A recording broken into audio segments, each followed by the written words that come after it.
Bonjour. Dans cette série de 3 capsules, nous allons parler de la formation d'une image par une lentille convergente. Première capsule aujourd'hui, quelles sont les caractéristiques d'une lentille dite convergente?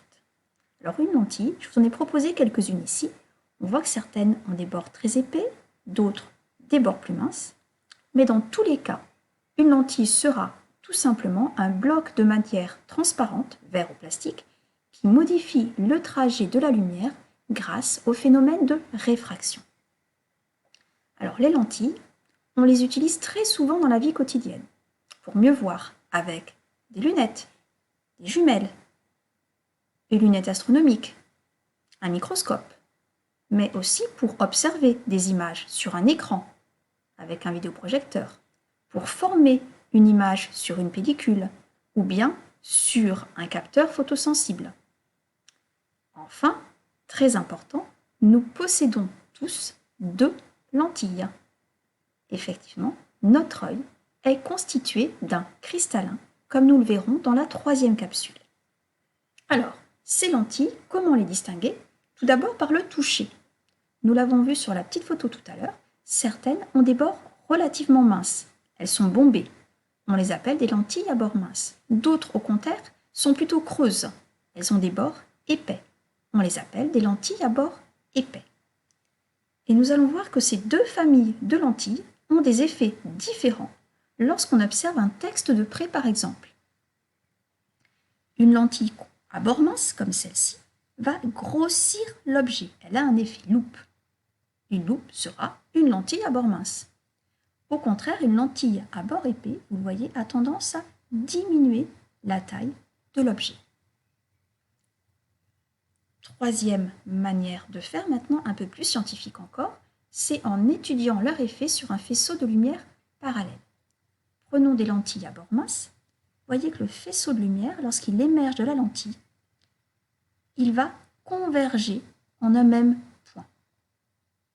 Puisque les faisceaux convergent, on dit que ces lentilles sont convergentes. Au contraire, les lentilles à bord épais, vous le voyez, ont tendance à faire s'écarter les rayons lumineux émergents. On dit que le faisceau va diverger. On les appelle donc des lentilles divergentes. À partir de maintenant, nous ne parlerons plus de lentilles divergentes, mais uniquement des lentilles convergentes. Et nous allons venir sur ce point particulier.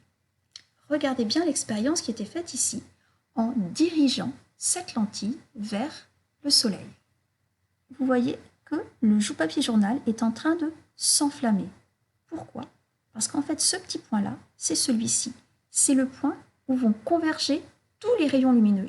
Toute l'énergie va se concentrer ici. Lorsque l'on parle d'un incendie, le point de départ, c'est ce qu'on appelle le foyer de l'incendie. Eh bien, ce point particulier pour une lentille, c'est ce qu'on appellera son foyer, et plus précisément son foyer image. Rappelez-vous donc, ne jamais regarder le soleil à travers une lentille convergente. Petite remarque également très utile, lorsque l'on a un objet relativement proche d'une lentille, vous voyez que les rayons lumineux partent un petit peu dans toutes les directions. Ils sont très écartés les uns des autres. Par contre, si maintenant cet objet est éloigné de la lentille, à ce niveau-là, c'est le même phénomène que tout à l'heure, puis je prolonge, et on constate que dans cette zone ici, toute proche de la lentille, on a l'impression que les rayons sont quasiment parallèles.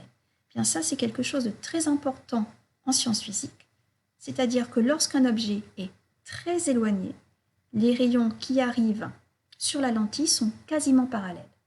On dira que l'objet est à l'infini. C'est le cas par exemple du soleil tout à l'heure. Alors, nous sommes en sciences physiques, nous allons donc devoir expliquer comment une image se forme. Et pour ça, comme d'habitude, nous allons faire un travail de modélisation. Nous n'allons pas nous amuser à dessiner les lentilles qui ont des formes, vous voyez, à chaque fois un petit peu différentes.